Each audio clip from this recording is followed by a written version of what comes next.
great to see you all today.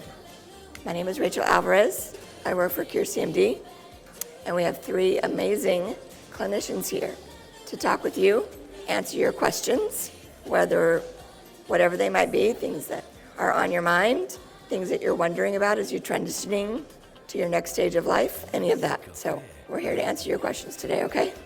Want to introduce yourselves? Was turned off. I'm Nicole Voet. I'm a rehabilitation physician or a physiatrist.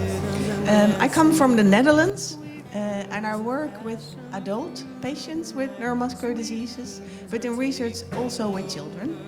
And I see a lot of patients who are in their young adult age, and I like working with them. And my research focuses on exercise, mental well-being, fatigue, and pain. But you can ask me everything. Not any question is strange. Please ask everything. Hi everyone, I'm Oren Kupfer. I'm a pediatric pulmonologist in Colorado, and I take care of patients with neuromuscular problems. And I, until recently, was also taking care of adults.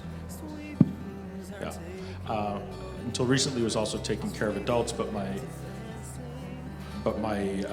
hospital said that I can't do that anymore, and I don't listen to them. So I'm just like you. I don't listen to what people tell me to do. Hello, I'm Reghan Foley. I'm a pediatric neuromuscular specialist. I also get a chance to see our patients from childhood into adulthood, fortunately, because I work at the National Institutes of Health, where we can keep a congenital muscle disease focus through all ages, which is great.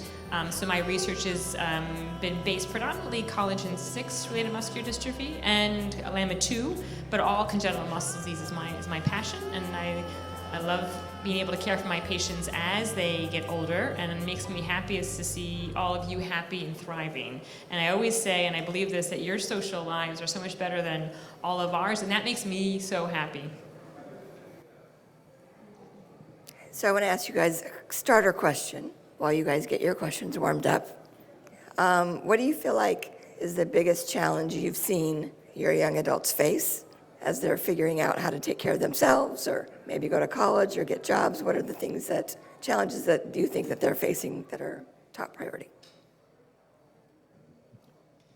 The biggest issue I see in patients is a limited energy level.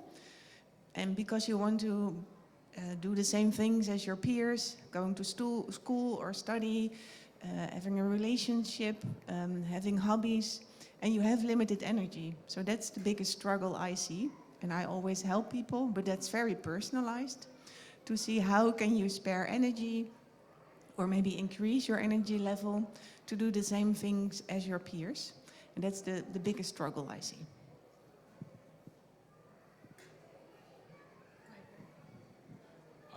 One of the biggest medical struggles that I see is going from a team of pediatricians who are all in the same location, or mostly in the same location, and going out to the adult world where it's much more scattered, and keeping yourself organized is really hard to do. I'm actually more interested in what you guys think are the biggest challenges you're facing. Yeah, you didn't think we'd ask you the questions. Yeah. That just happened. I guess I would just say encourage you all to feel that you have a very important voice, that we want to hear from you directly. So as you pass that, usually in the US is after age 18, I often tell my patients, reach out to me directly. I want to hear from you. I want to hear about fun, exciting events in your life, but also questions you have that are really important questions. So I think knowing that you have an important voice, I always marvel at how sometimes the most communicative patients in our world are the ones that have maybe less challenges, and often you are not asking for help. You think, oh, I'm fine, you don't want to complain, but a lot of people do complain, and it's okay to ask questions and to reach out, so don't be shy about that. We hear from plenty of patients who shouldn't be complaining, and they are, but if you have questions and needs, do reach out. Awesome. All right, who has the first question? Come on, you guys, don't be shy. No? All right, I'll give you a couple more minutes. You have a question? All right. Thanks. Yeah. All right. So my question revolves First of all, around. tell us your first name. Yeah. Hi, everyone. My name is Suraj. I have called in 6 months history. I'm from Toronto. My question is revolves around local care, and what are some ways to be comfortable advocating for yourself regarding medical issues without seeming like a troublemaker? Because I may have had maybe developing a reputation in Toronto a little bit, but yeah, wondering what are some good ways to build that trust with your local care team while also making sure you're not getting pushed around or you're not, making sure you're getting the care that you need.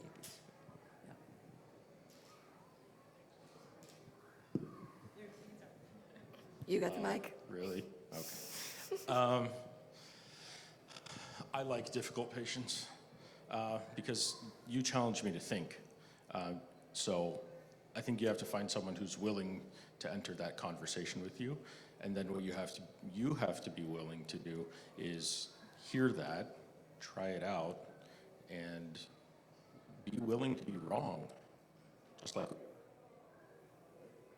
I'm willing to be wrong as long as I'm trying to help you.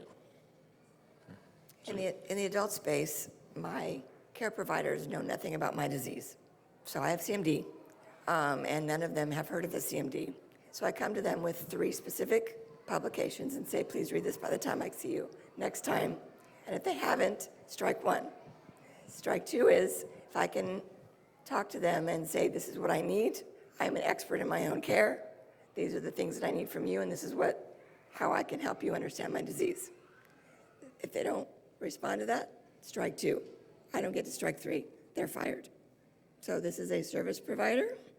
Don't be intimidated. Yes, they are doctors. Yes, they're very smart, but they're supposed to be there to help you. So if they're not helping you, then you need to find somebody else who is going to. And what you just said, please say that to your healthcare professional.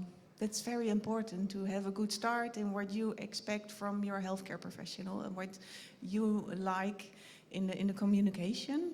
And healthcare professionals do not like to say, I don't know. And you all have a rare disease. So you all see healthcare professionals who know less of your disease than yourself. So say to your healthcare professional, it's okay if you don't know. I have a lot of knowledge because I know my body and mind for the same years as I exist. But it's important to have a good communication. So say to your healthcare professional, it's okay to say that you don't know. Otherwise, they sometimes say things that they do not know, and that's not helpful. Yep.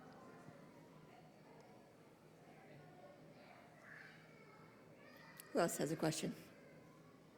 You have a question?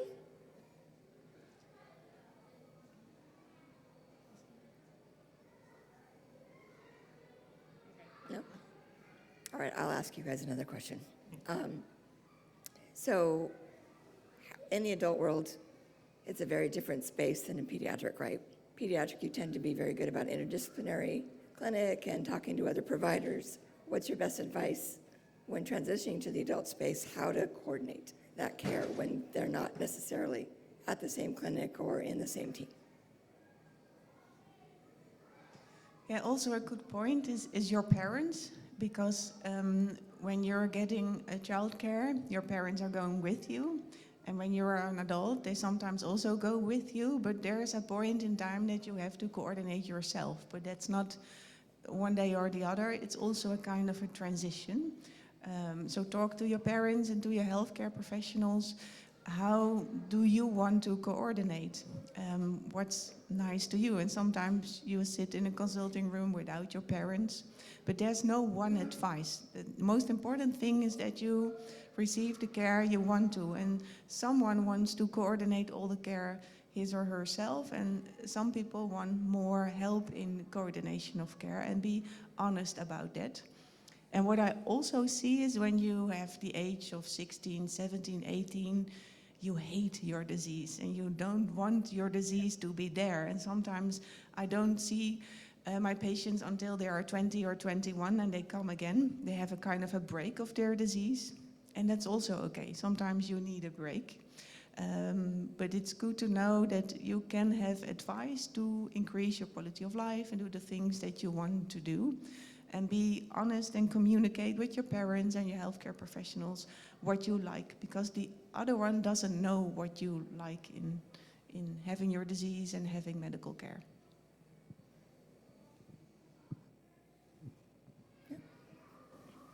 Thoughts on coordinating care in the adult space? Challenge your doctors to see if they've read the notes of your other specialists. So you have to coordinate your care, but that doesn't mean you have to know what other people said in medical terminology. Most of us exist in a healthcare system where we can share records pretty easily. So if you see, for instance, your pulmonologist, and you can ask them, did you see the last note from physiatry? Did you happen to look through that? Hey, did you see my note from cardiology? And that way you can nudge them into really seeing all aspects or more aspects of your condition. Questions yet? You guys are so quiet. Yes, Wilma. What are some stuff that you as like researchers and doctors see when it comes to like, I don't know, like new stuff and like new, like, what's it called? Fuck. So, sorry. Like research? Yeah, research and like, not like wheelchairs and like AIDS, yeah. Medical aids? Yeah, medical aids. Okay. Like as doctors and researchers that we don't like see because it's not ready or it's not stuff like that. So you're asking about things that may be cutting edge that you may not know about equipment-wise. And so I think I often try to link my patients with each other, especially if I see someone with a new equipment that I haven't seen yet, and the person may have sourced it via their physiatry team or different ways. But there also are biomedical engineering teams that sometimes are working on better designs for the equipment, all kinds of equipment, like exoskeletal things for reaching, or better lifts for the wheelchairs. But I think usually for that knowledge, we tap into our rehabilitation physiatry colleagues for how to source certain adaptations for chairs. And conferences like this conference are good to check out what people are using and to ask them. Yeah, and sometimes patients know better what devices there are than we as physicians.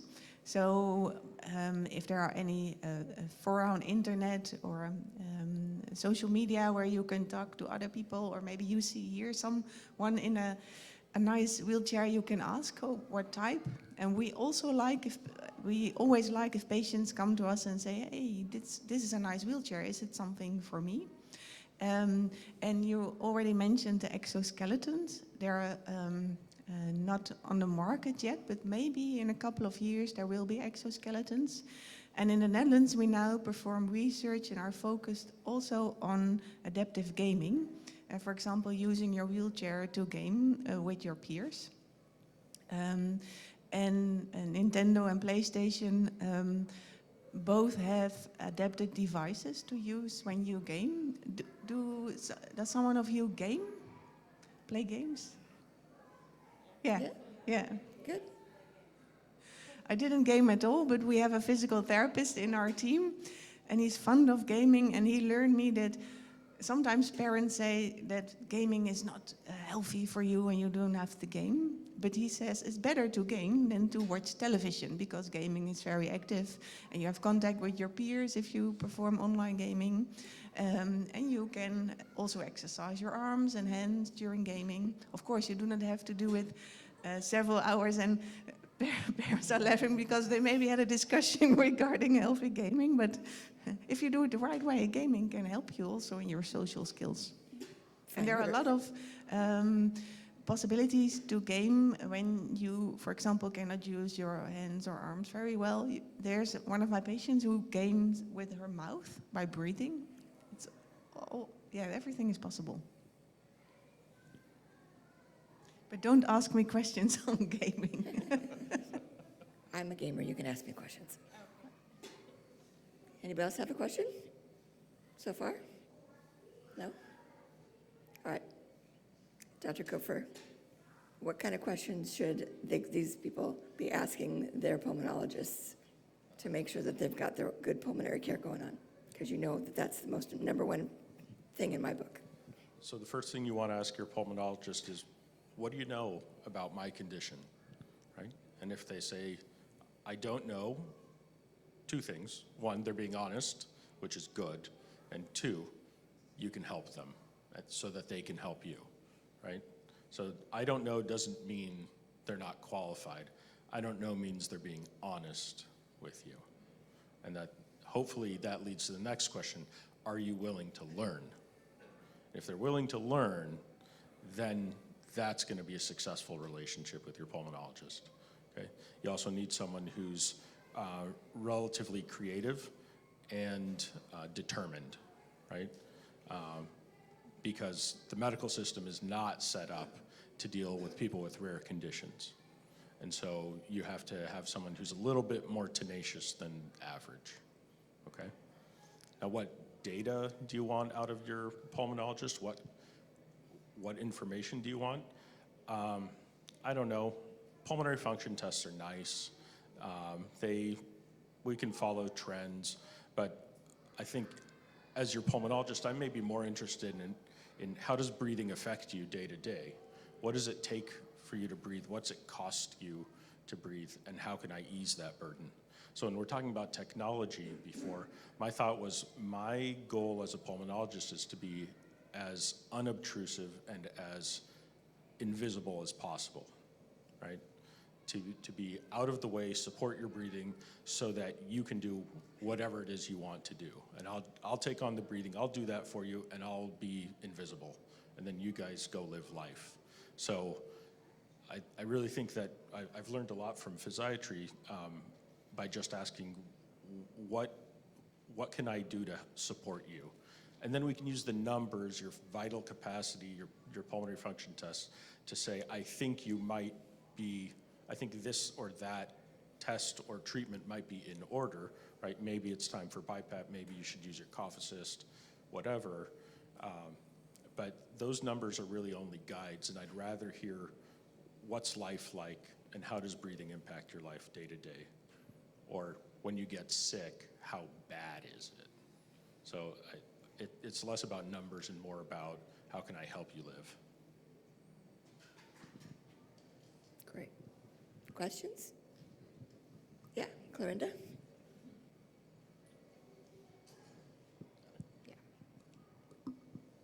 So I had a doctor appointment with my pulmonology,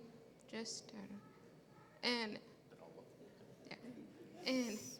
he told us something different with a cough assist than what we found out here. Which one should we listen to? What did they tell you?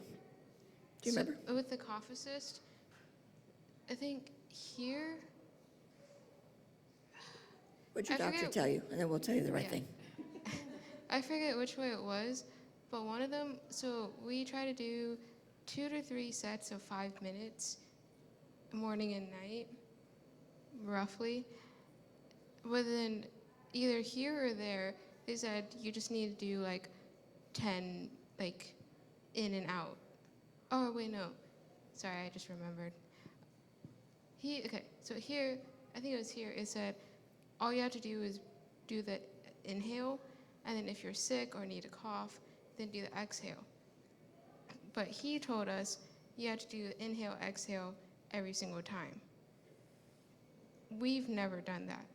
Should I start doing that? And I don't think it would make much of a difference. I think it might be worse. I don't know. I'm just wondering.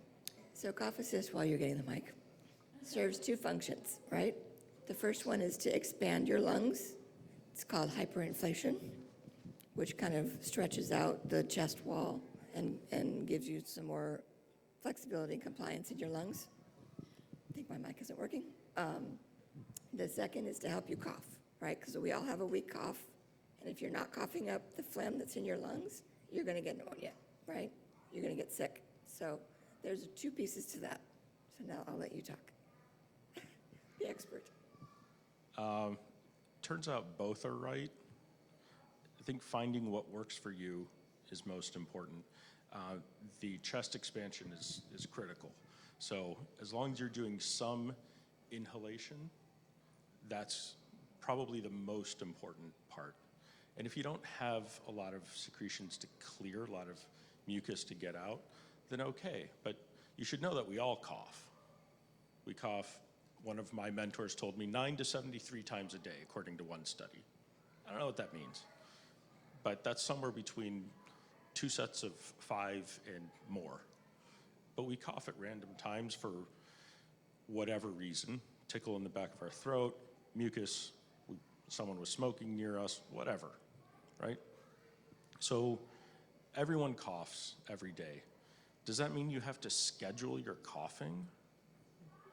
I don't know. That seems weird. That doesn't make a lot of sense to me, right? Now I cough, later I don't. So I would say at least do inhalation, that stretch or hyperinflation therapy. That's good for all the joints between your ribs and your sternum and your ribs and your spine. There's 44 of those. That's a lot.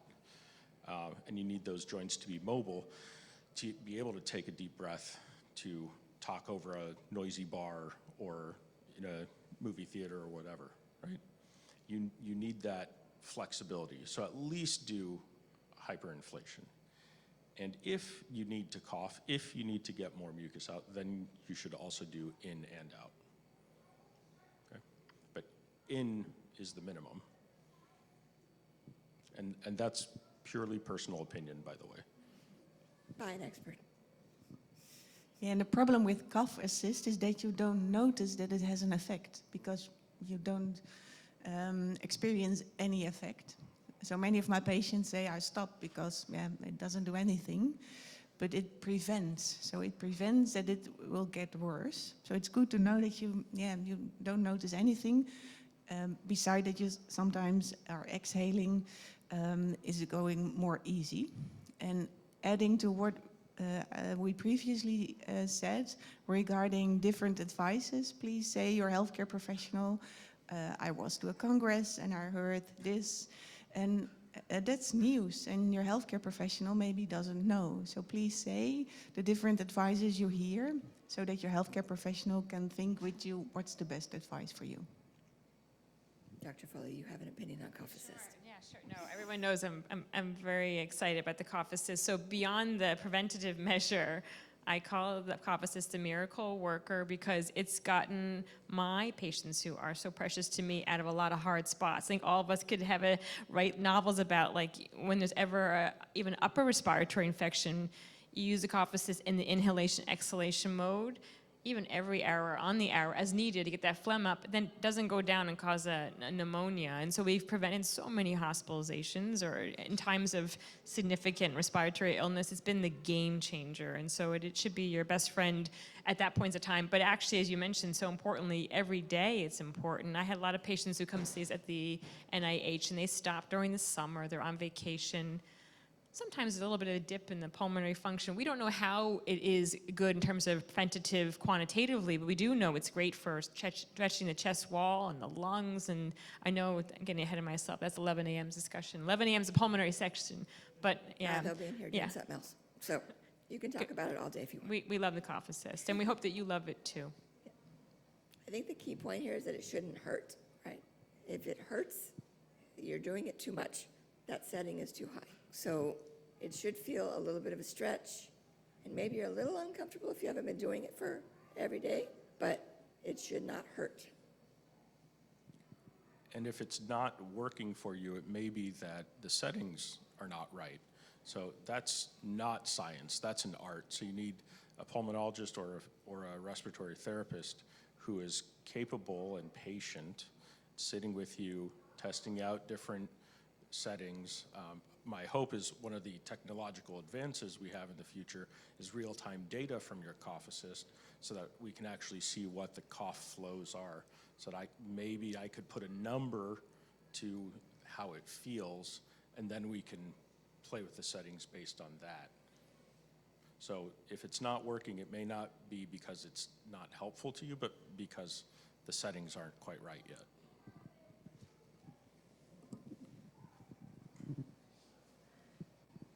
Hi, I'm April. I'm Asher's mom.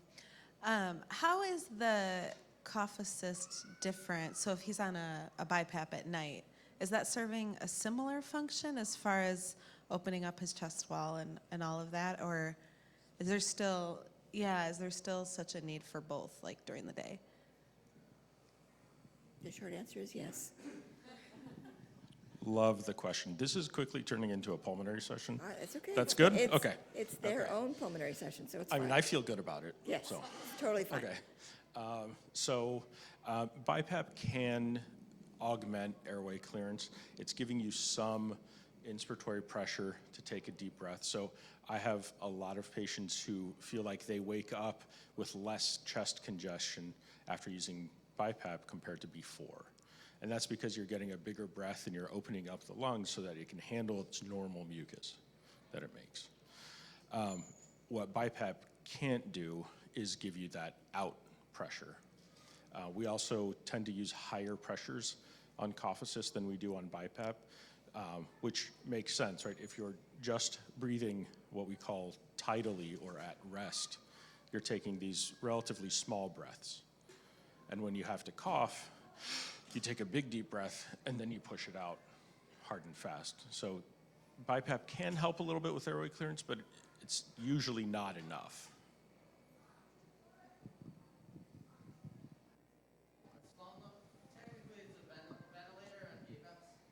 Same idea. So yeah, AVAPs, BiPAP, same idea. Yeah. I'm glad to hear other people use AVAPs too.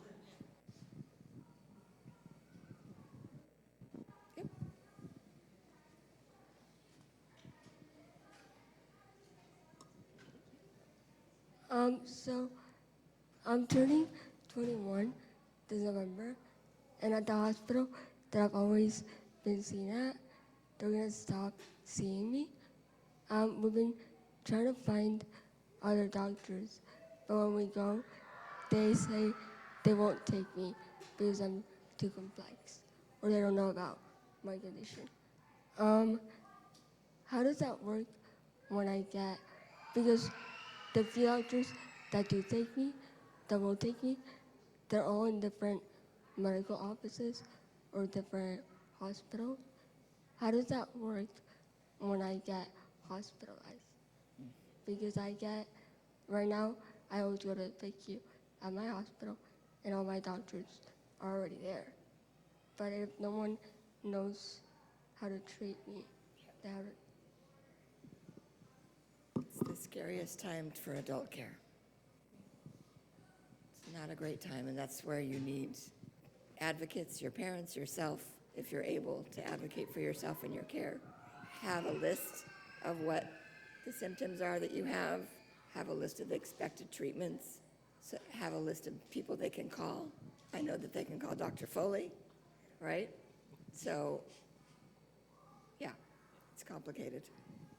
Yeah, you should have a written respiratory action plan, right? That says what to do when I'm sick, what not to do when I'm sick. Like, don't just put me on oxygen. Number one rule, right? Cough assist and vent of some sort, whether it's BiPAP, AVAPs, whatever, but you need pressure, right? So, but that should be written out. So all of my patients get a respiratory action plan with my signature at the bottom, so it kind of serves as a medical order. They bring it to the ER, and at least at the ER in my institution, they read it. I don't know how effective that is at other institutions. What I would hope.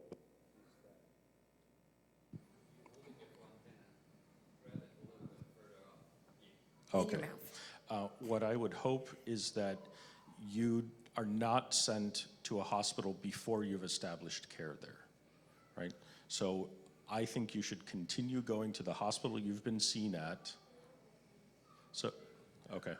So then they need to help you with a plan to find somebody to see you. because going to a strange place without ever having met anyone there is not the best care. Yeah. So push your current team in pediatrics to really set you up with somebody. And bring your BiPAP machine with you. Bring your cough assist machine with you. You may get a little pushback from them about they don't want to use an external device, but bring all that with you so that they at least know what your settings are and know what your typical setup is. Yeah, that's a really good point. Bring all of your toys. Sorry, pediatrician. I know you. Hi, I'm Kiara, and I'm actually kind of going off of the plan. Is setting up the medical ID thing on your phone worth it? Like, do people actually look at that? Because I have it all set up, but I'm like, if I ever get 911 called on me, is anyone gonna actually look at that? And like, what info should I put in there or should I not? Should I get a medical bracelet or a medical necklace or something like that? Like, what would you recommend in case there is an emergency and they need the info?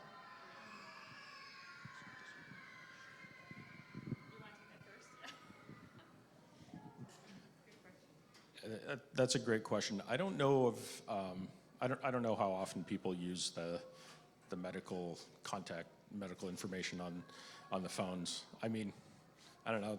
They'd have to unlock my phone first, and I don't know how they would do that. What? In case of emergency? Yeah. Oh, yeah, that's true. Yeah. See, I haven't thought through this very much.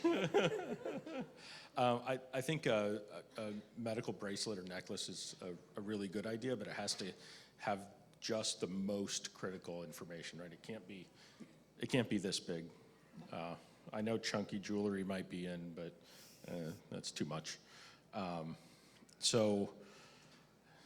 Yeah, I honestly don't know how often people use those in terms of medical professionals, but they could be helpful.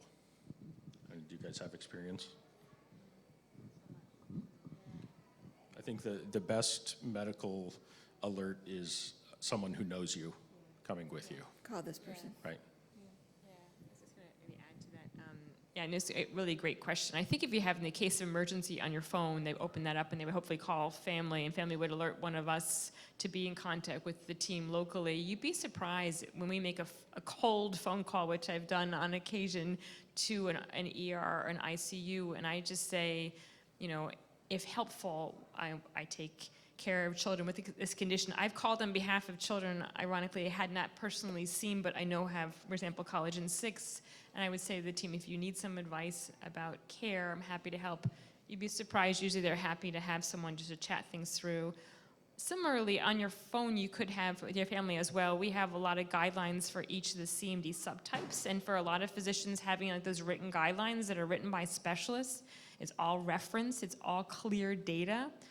Sometimes it's helpful just to emphasize or punctuate what your family is already saying. I'm very fond of these little short sayings like BiPAP is your buddy, no oxygen without pressure, just so you can repeat that. And, you know, a very well-intentioned emergency room team will put oxygen on first sometimes, but you need to be on BiPAP if they're giving oxygen. So those simple things can help, and having family contact, how to reach a team which is specialized, especially in case you're hospitalized. Those teams might want to reach out. Many of you we already know we have seen, so you have a team that's in your corner who can be reached for any local hospital you land in. You have guidelines that could be in your phone, but I think the first person to call would be a case of emergency contact, so they're aware. Like anyone who may faint on the street, you know, that's the first port of call, would be call the people on the phone, yeah. Yeah, and one additional question, are they available, or can they call you 24 hours a day, or also in the night and in the weekends? So we actually have a beautiful network where oftentimes, because it's a very tight community, the community is aware, whether it be posted on Facebook or someone reached out to Rachel, and Rachel has our contact, that we find out if someone is in need of having a phone call to their local hospital team, whether it be the family or via the Cure CMD family, or, you know, so often that's how it works. But even in the case of emergency, sometimes people have called the National Institutes of Health and just asked to reach out to us, and we'll talk to them in case of emergency. But usually there's enough knowledge in the CMD family where we have a plan of care to kind of navigate. somebody knows somebody else who can get somebody on the phone.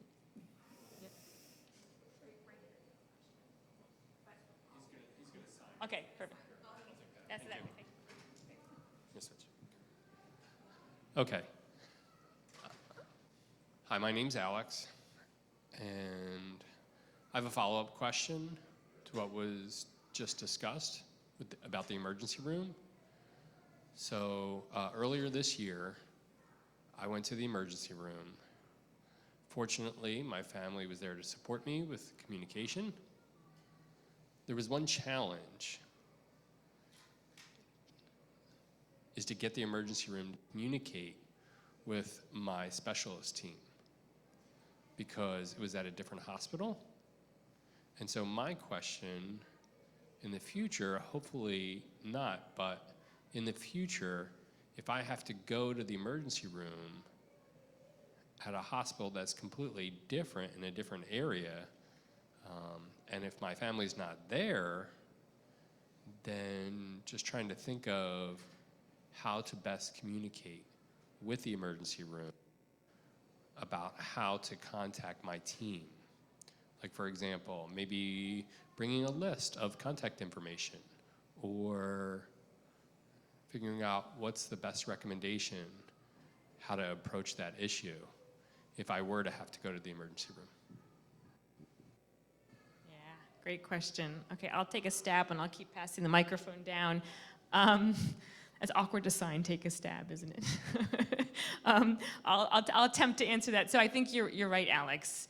Having a list, it's just simple, even on paper, you know, somewhere on your person, just to say, these are my physicians, here's how to contact them, so that they can reach out and call.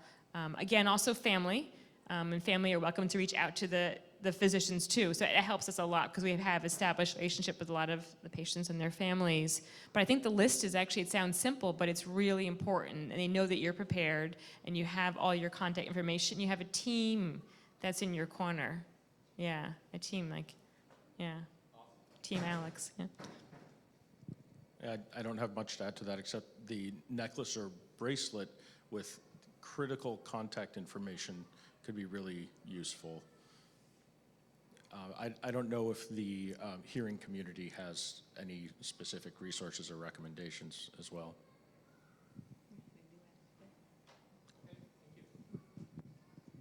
Anything? Accept the challenge.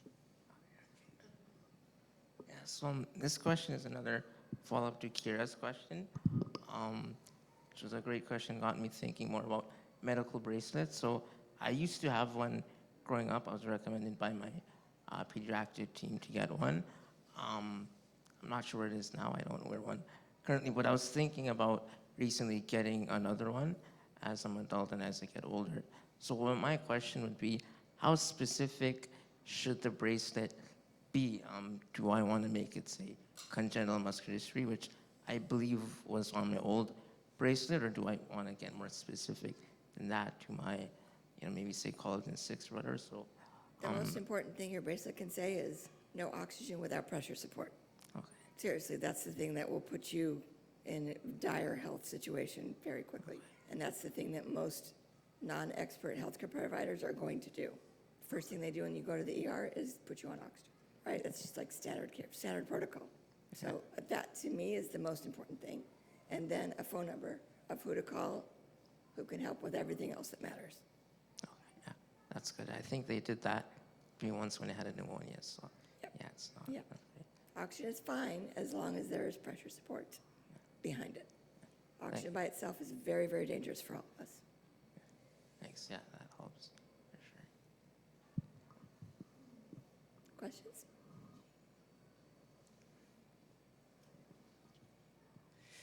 And in the Netherlands, we also say something about anesthetic agents. Is that in the US too? And maybe you want to explain why oxygen without pressure support is not, maybe people want to know what's lying behind the pathophysiology. I'm going to turn that question around on the crowd. Who wants to take a stab at answering the question of why oxygen without pressure is not safe. You didn't know this was going to be a school lesson, did you? Yeah.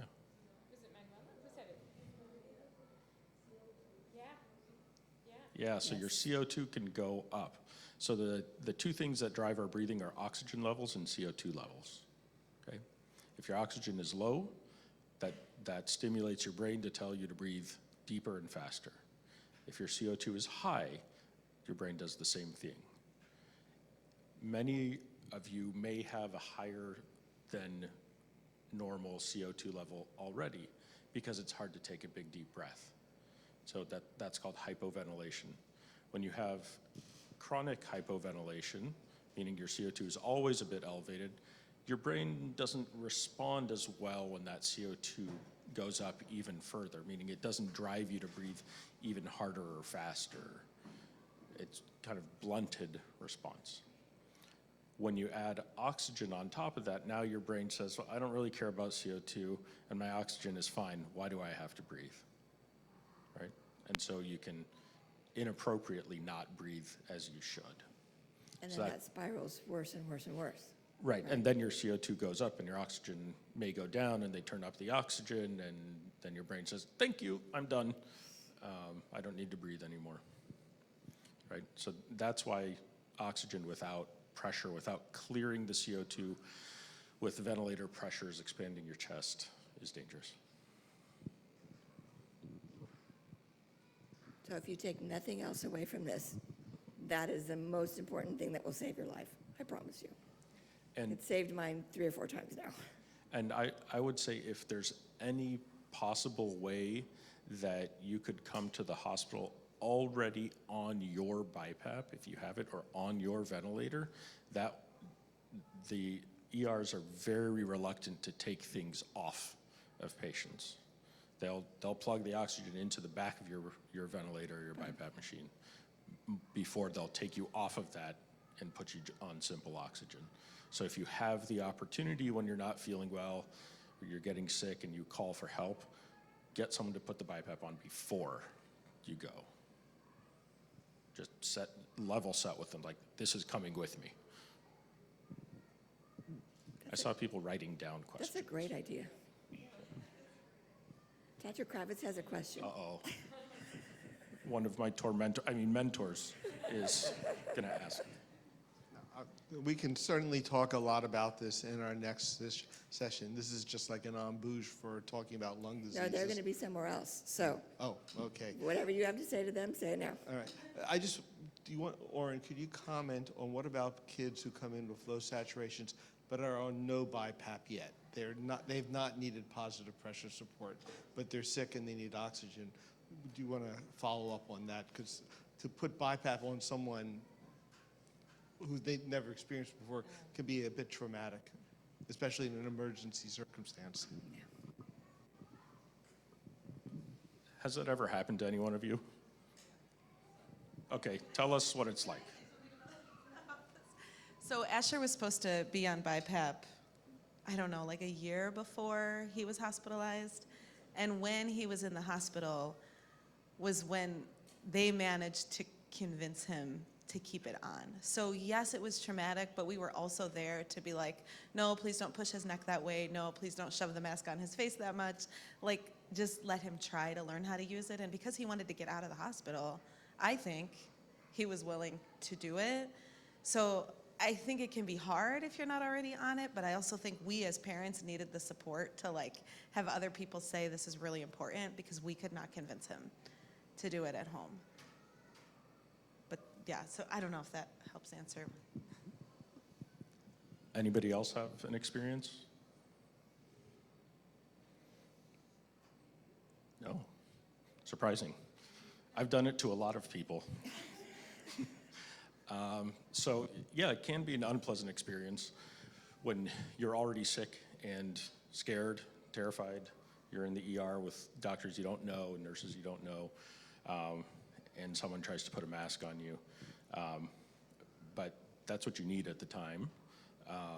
And if we can prevent having a breathing tube put in, which requires being sedated, then we want to do that. I don't know that reasoning with with someone at the point that they're not breathing well is necessarily the best step, but certainly some people might respond to that calm argument in the moment. So you had mentioned the getting a respiratory plan together Yeah. when it's not an emergency. Share that with your caregivers, right? You all probably have someone beyond parents who's helping, and to some degree, right, with your care, or when you're at school or when you're at work or whatever, right? They also need to know where that is and what it says so that they can be your advocate when you can't talk for yourself. Yeah, so your school, your future employer, your current employer should all know what to do, like the first steps to do while they're calling 911 to help you.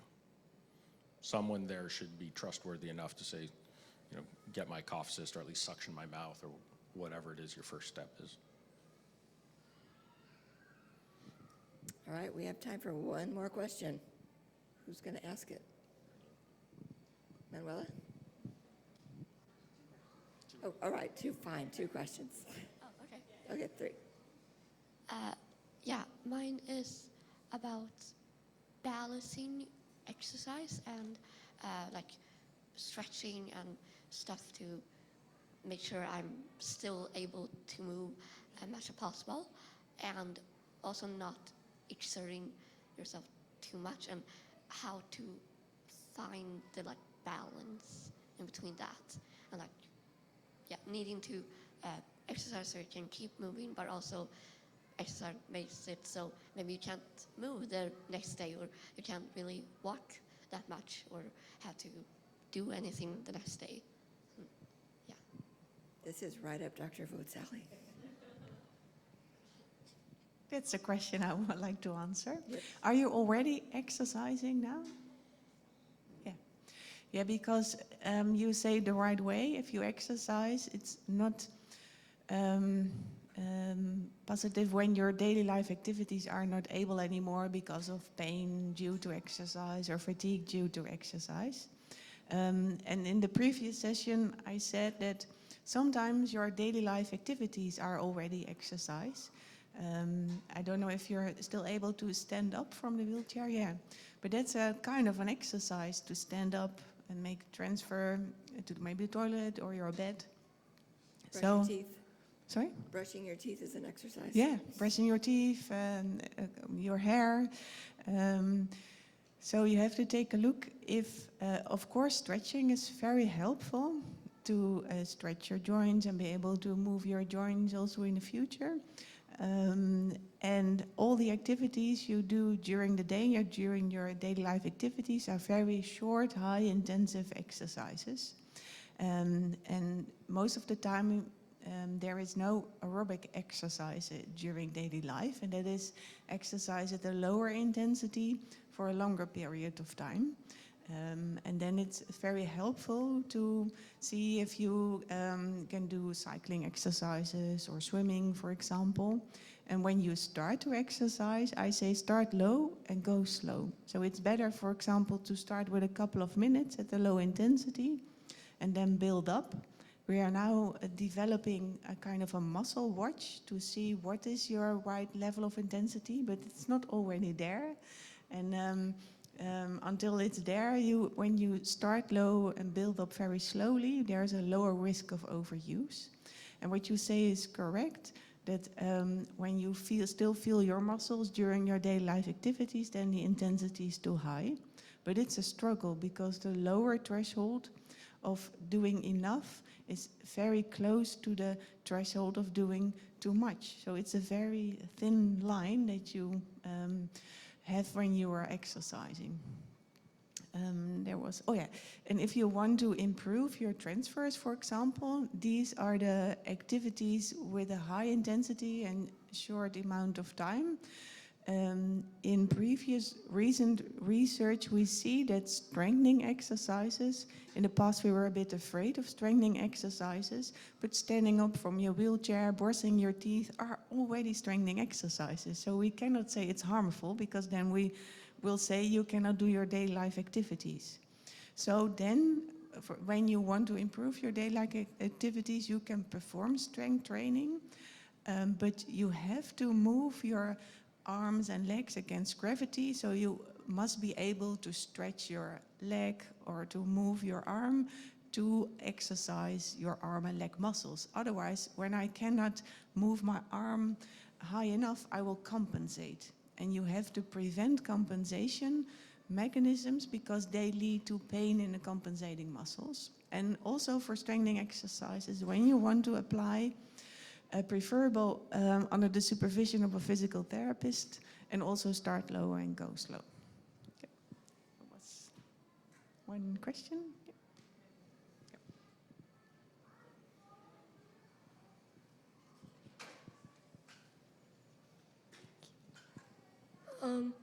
So in May, I got a pneumothorax, and then how does that work?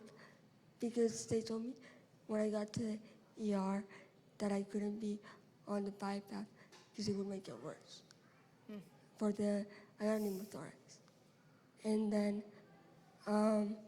so then they took me off the BiPAP for like a day, and I was really out of breath. But then they put me on oxygen. They kind of made it worse. But I didn't get a chest tube because it wasn't too bad. How does that work if you feel worse without the BiPAP? So I've had 11 pneumothoraces. Sorry to cut you off first. Yeah, I've had 11. Chest tubes are not a great situation unless it's done under interventional radiology, because our physiology, our body is not where everybody expects it to be, right? So I actually had a chest tube inserted into my abdominal cavity because they did the typical count the ribs, put it in. Well, my ribs don't represent where my chest wall ends and my abdominal ends. So they should not have taken you off BiPAP. Maybe they needed to reduce the pressure a little bit so that you're not having such a large breath. But that was a big no-no. You absolutely need to be on BiPAP. Oxygen can help you recover from a pneumothorax as long as it's with BiPAP. And maybe it's a little bit lower setting, but you 100% should not be taken off of BiPAP. Yeah, this is my nightmare, is a pneumothorax that requires pressure. But we do it a lot. And so first you have to breathe, right? After that, we'll deal with the pneumothorax. But if you can't breathe, then it doesn't matter. So you have to be on your BiPAP. This is the way I talk to our ICU doctors and our ER doctors. Like, you have to breathe first. So let's put you on the BiPAP. Let's get you comfortable. And then if we have to put a chest tube in to get through this, that's unfortunately what we have to do. But we're not taking away breathing. Yeah. Very dangerous. You had a question, right? You have yeah. one more question? Gabby is asking, how can we be most independent in college if we need 24/7 care and don't have it in Canada? First of all, are you going to college? Excellent. Okay.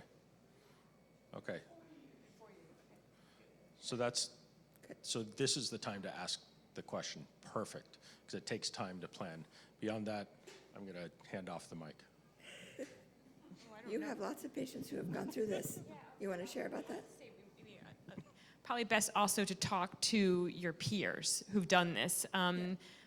We have a lot of patients we've cared for via high school through college and beyond, and now working jobs. I think, as you said so well, Oren, starting now, 4 years before you go, start planning. And our affected individuals who have gone to college said you can't possibly plan too much. So it's complicated. We also have some resources. Some people who know about the legal rights. We've got a lawyer here. But I think knowing to figure out how to navigate that, the best resource is going to be your peers who have navigated that. Some of whom are, and you said you're in Canada? Yeah, he's in Canada. So we have a lawyer and a Canadian. So I think that's going to be your best resource after this discussion. And Kira is in college right now. managing her 11 caregiver schedule. Yeah, and a university student back there Yep. who manages her caregivers. So yeah, chat with this corner when we're done. Yes. All right, we are out of time, you guys. There's drinks and snacks out there. Thank you for joining. Thank you for your questions. And if you have more questions, come find us and we'll answer them. We're here all weekend. Okay?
I've been dreaming.